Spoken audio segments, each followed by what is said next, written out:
আমরা এখন আমরা তো টানেল দেন নাই না না আমরা এখন হচ্ছে যে মোড়টিতে আছি মোড়টির নাম হচ্ছে আগ্রাবাদ আর এটা হচ্ছে ওয়ার্ল্ড ট্রেড সেন্টার একদম আগ্রাবাদ মোড়ে আমরা আছি এটা হচ্ছে বেস্ট ওয়েস্টার্ন হোটেল সো এটা হচ্ছে 71 ভবন এটাও একটা হোটেল এটাও আর এই একটা হোটেল তো আগ্রাবাদটা সবচেয়ে বেশি ভালো লাগে যেটা আছে কমার্শিয়াল এলাকা খুবই সুন্দর একটা এলাকা দেন এই জায়গাটা হচ্ছে জ্যাম জট খুবই কম সামনে গিয়ে দেখেন না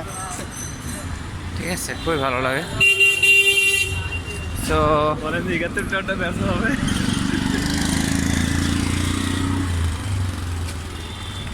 তো খুবই ভালো লাগে এখানে মানুষ অনেক কিছু বেচা কিনা করে এই টাইমে আসলে এই যে বেচা কিনা করতেছে এখানে চায়ের দোকান আছে খুব ভালো চা বানায় সো সবাইকে ধন্যবাদ